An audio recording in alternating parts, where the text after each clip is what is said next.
hal ini seperti apa? Yang jelas nikah siri itu sah secara agama. Yang membedakan hanya tercatat di lembaran negara apa tidak. Bedanya dengan negara resmi itu. Kalau syarat, rukun, tata cara semuanya sama. Jadi kalau pertanyaannya tentang nikah sirinya ya sah-sah saja. Sah-sah aja ya? Sah-sah saja, gak ada masalah gitu. Gak ada masalah. Walaupun akhirnya mereka akan menikah secara resmi, 2 kali ucap kabul itu tidak menjadi masalah. Kalau pengalaman saya menikahkan siri orang biasanya dokumen yang kita bawa itu cukup kita pasrahkan ke KUA. Nah, KUA udah tahu, oh ini yang menikahkan Gus Miftah, ini kemudian didaftarkan menjadi sah secara kantor urusan agama gitu. Jadi kalau persoalan nikah lagi itu ya silakan saja. Tapi kalau saya menghindari, karena saya khawatir dianggap tak jadi itu nikah atau memperbarui nikah. Tapi juga ada ulama yang membolehkan, ya silakan saja gitu. Terus kalau nikahnya secara resmi secara negara itu akan mengulang dari awal atau dilanjutkan saja? Ya, kalau saya itu hanya mendaftarkan dokumen pernikahan siri kepada KUA, sehingga kemudian KUA menerbitkan buku nikah. Nah, gitu loh. Jadi nggak perlu menikah ulang lagi. Tapi kalau toh menikah lagi juga nggak apa-apa, nggak apa-apa. Iya. Terus terkait dengan nikah siri sebenarnya siapa yang dirugikan dalam hal ini? Biasanya kalau terjadi pernikahan siri itu yang dirugikan adalah cewek. Kenapa? Karena nggak ada pertanggungjawaban secara negara. Biasanya begitu terjadi perceraian, yang dirugikan adalah istri dan anak-anaknya. Biasanya seperti itu. Maka ya, toh sekarang semuanya serba mudah dan nikah di KUA itu jauh lebih murah kok. Gitu. Dan bahkan kan gratis. Kalau memang kamu punya calon pasangan yang siap nikah ya resmi saja. Biasanya tujuannya apa? Biasanya tujuannya adalah untuk menghindari perzinahan. Untuk menghindari perzinahan. Saya pikir nikah resmi pun juga menghindarkan perzinahan. Kenapa nggak resmi sekalian? Kalau ada faktor di balik itu saya no comment. Kalau nasabnya sendiri seperti apa kalau nikah siri? Kalau nikah siri kemudian nasabnya ini kan menjadi repot.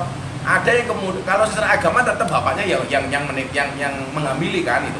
Tapi kalau kemudian nggak ada dokumen negara biasanya nasabnya ditujukan kepada ibunya. Seperti anak yang lahir tanpa bapak umpamanya. Itu biasanya binnya adalah bapaknya.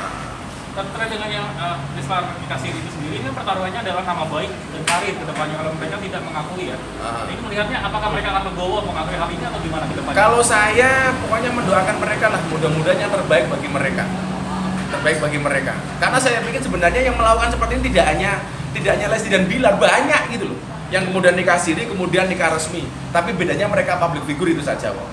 Yang melakukan pernikahan yang sama seperti mereka, nggak cuma mereka. Itu banyak orang. Kira-kira karir ke depannya akan seperti apa kalau mereka mengakui hal ini? Mengakui nikah siri dan kan mereka juga sudah mengakui. Kira-kira karirnya akan hancur atau akan tetap bersinar? Ya kita doakan tetap eksis lah, mendoakan yang terbaik. Toh yang mereka lakukan halal gitu, bukan haram. Sekarang kawan-kawan begini ya, yang haram saja kemudian banyak kok dan nggak diungkit-ungkit kok. Kenapa ini sih yang halal kemudian dibesar-besarkan kan? Kalau saya cuma mendoakan mereka lah. Mudah-mudahan yang terbaik untuk Rizky dan Bilar. Gus. Ini kan kontroversial juga kan kabarnya gitu. Mungkin tanggapan dari kita seperti apa sih? Sebagai Ustadz. Dari kabar pernikahan mereka Ya, sampai kehamilan. yang kontroversi sebenarnya adalah sudah terjadi. Saya membaca ya, yang di masyarakat. Yang menjadi kontroversi adalah sudah ada terjadi pernikahan siri. Kenapa kemudian di tayangan TV-nya ada mulai dari lamaran sampai nikah sampai resepsi? Kan itu saja yang menjadi kontroversi. Kok sudah menikah, kenapa kok harus pakai lamaran lagi? Kira-kira begitu. Yang menjadi kontroversi itu. Bagaimana kalau yang kehamilannya sendiri Lesti? Itu kontroversi juga nggak mungkin? Ya kalau dia udah nikah, ngapain dikontroversikan gitu? Kehamilannya tidak menjadi sebuah kontroversi? Ya sudah nikah kok itu. Ya kalau udah nikah kemudian hamil ya lumrah saja kok. Walaupun nikah siri ya? Walaupun nikah siri. Kalau kemudian terjadi persoalan bagaimana nasabnya itu persoalan lain kan. Gus, tapi wajar nggak sih ini dibilang pembohongan publik karena kan mereka menutup-nutupi gitu. Kalau pembohongan publik atau enggak itu wilayah hukum ya. Dan saya tidak ahli di bidang itu. Dugaan terhadap ini kan Gibran sama Lesti Kejora ini dilaporkan oleh keluarga dari Jawa Timur. Makanya saya juga belum paham melaporkannya itu pasal apa. Pasal pembohongan publik kah atau pasal yang lain kah kita belum tahu.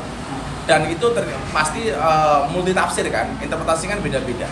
Tapi yang jelas kalau nanya ke saya soal pernikahannya nggak ada masalah. Nggak ada masalah. Kalau kemudian ada orang yang merasa terbohongi karena sudah nikah dan bahkan sudah hamil kemudian ditayangkan di televisi dengan dramatisir seperti itu, yaitu hak mereka. Gus, tapi kalau yang tadi saya dengar yang bikin masalah itu 2 kali ijab kabul itu gimana Gus? Tadi kan saya sempat dengar Ulama ada yang mengatakan 2 kali ijab kabul itu tidak ada masalah. Tapi kalau saya menghindari, karena saya nggak mau dikatakan tajdidun nikah atau pembaharuan nikah. Kalau dikatakan pembaharuan nikah atau tajdidun nikah, berarti kan ada yang salah dengan pernikahan pertamanya. Nah, maka saya menghindari itu.